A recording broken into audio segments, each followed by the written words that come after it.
Our brain is really amazing. It can do a lot of amazing things, and it is one of the most complicated organs in the body. It has been something that we've been trying to study for hundreds of years, and we've been trying to answer questions such as what is consciousness, what is our memories, and how is it that I can think I want to move my hand and I move my hand. These are questions that we've been trying to answer, and there's been many ways that we've done that, through studying humans and all sorts of different organisms. One of the organisms that we can study to better understand how our brain works is an organism called C. elegans. Now, what is C. elegans?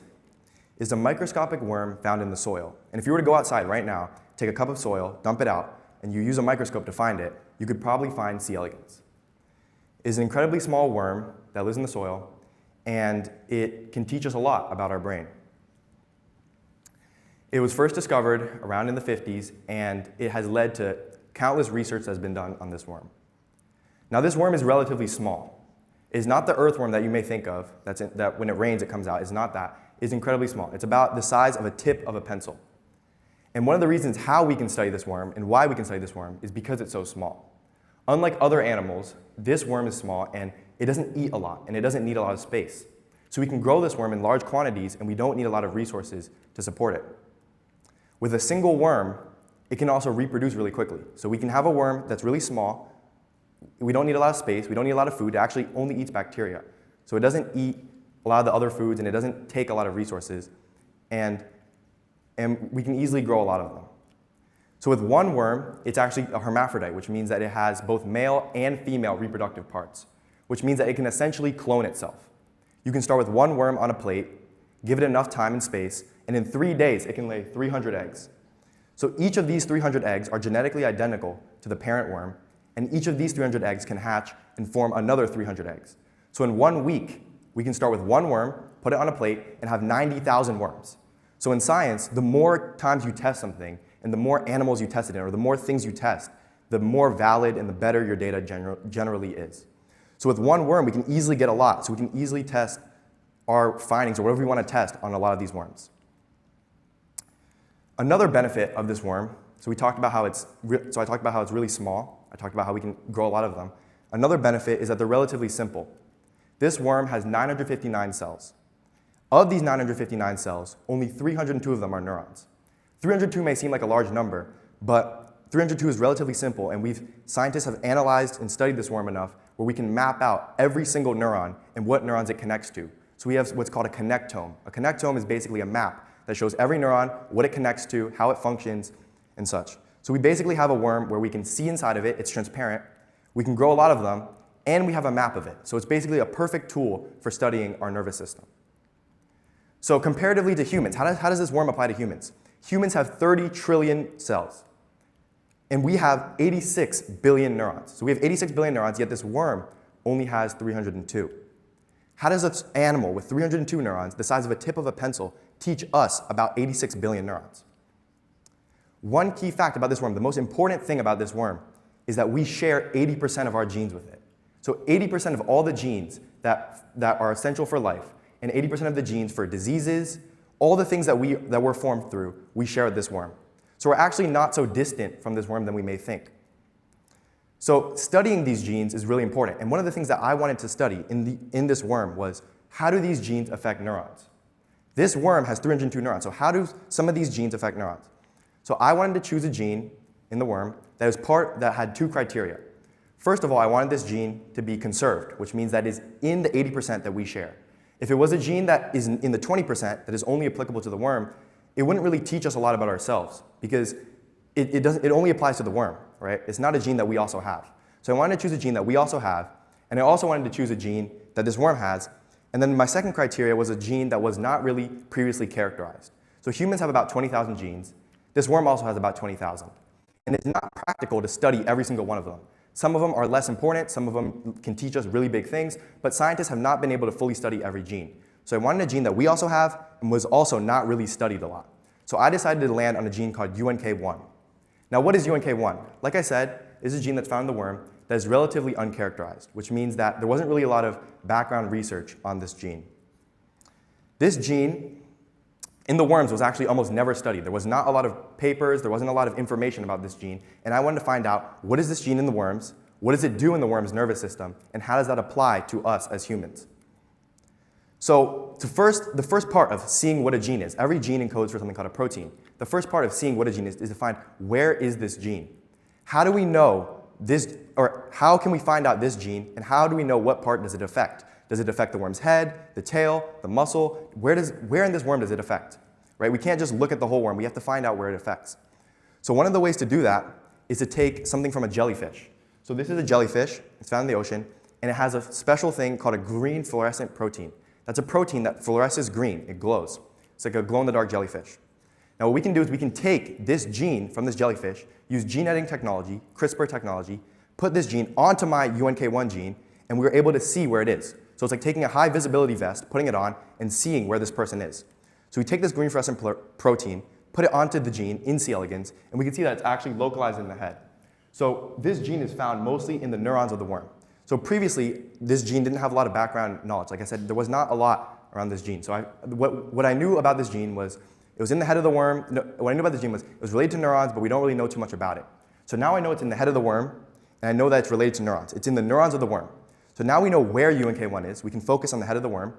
But the next step is, what does it do? Right? The question we wanted to answer was, what is UNK1? How does it apply to humans? What is it in the worm? So we know that it's in the neurons of the worm. But the next step, seeing the gene, seeing where it is one thing. The next step is what happens. Seeing is one thing. The next step is what does it do, right? So how do we know what it does? I borrowed another tool from another type of organism called a thale cress plant, Arabidopsis thalania. It's called a thale cress. Now this plant has a special feature where this plant has a system, it's evolved a system where if it grows really weirdly or grows too much or if it doesn't grow normally, it has a way to slow down and stop its growth. Now, it can stop its growth by releasing a hormone called auxin. So it releases this auxin hormone and has a system to slow down its growth and stop its growth. Now, I was able to take this system from the plant, put it onto UNK1, the gene, and I was able to essentially have like a remote control or like a light switch for UNK1. So I can turn off this gene whenever I want, and I am able to see the effects on the worm. So we can see the gene, now we can turn it off. Now, the next question is, what happens when you turn it off, right? Now, before we get to that, we first have to answer, how does this auxin system work, right? How are we able to turn off one gene in the worm? The worm has 20,000. We have to turn off one while leaving the worm perfectly fine, right? And how do we turn it off suddenly? How are we able to do that? So if you can imagine every cell as a city, like Shanghai, every city has waste that it produces. A lot of garbage and things accumulate. And if there isn't things to collect this waste, it will build up and the city will become really polluted. Similarly to that, every cell has a lot of waste proteins. And when these proteins build up, the cell can actually have dysfunction and the cell can die. So every city needs garbage trucks. They drive around, they pick up garbage, they take it away to be destroyed. Similarly, every cell has proteasomes. So a proteasome is basically a cell's garbage truck. Now what a proteasome does is it drives around, picks up discarded proteins or proteins that are not useful, and destroys them. Now, what's important about a garbage truck is a garbage truck can't just be driving around and picking up random things. It can't take a person or a car, and it can't take things that are actually important to a city. It should only take waste. Similarly to that, a proteasome only takes waste. So how do we trick the proteasome into taking away UNK1? That's where we use the plant system. So the plant system has something called an auxin-inducible degron tag. That's a tag that goes onto the gene, and essentially we can give the worms food with this hormone, and this hormone activates the garbage truck and says, hey, I'm UNK1 and I'm garbage, take me away, destroy it.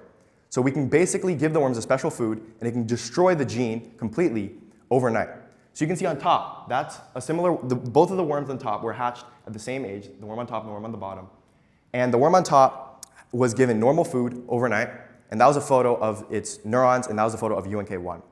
And the worm on the bottom was given the food plus auxin. So the auxin is the thing that activated the tag, and the garbage truck went and took away UNK1 in the cell.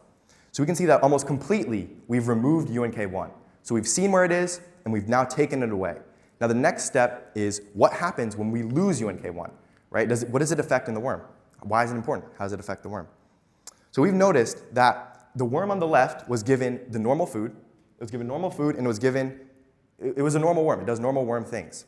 It's moving its head just a little bit. But I found that the worm on the right, which you're able to see has increased head oscillations, it was shaking its head much more.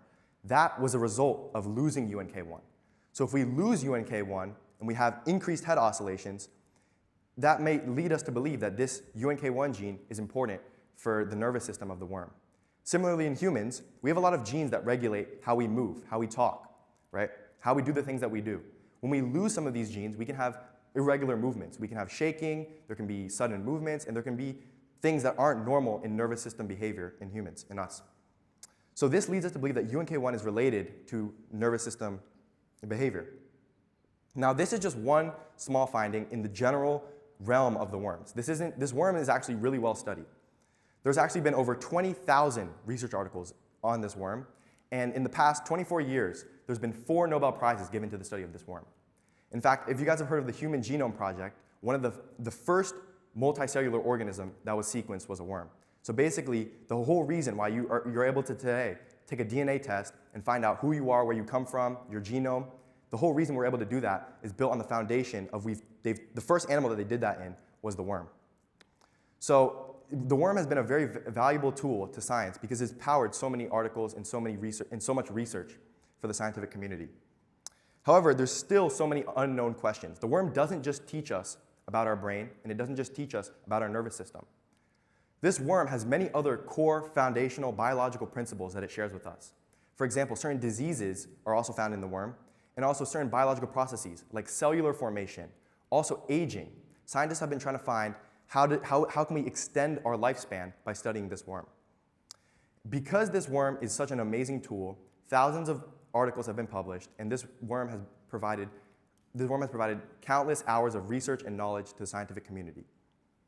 It's been a very great tool that has powered many of us to proceed further in science, and it is an invisible neighbor that lives literally right next to us. If you walk anywhere in the world, in the grass, in the ground, lives this worm. And this worm has powered biology, science, and neuroscience, and it will continue to power biology and science forever. Thank you.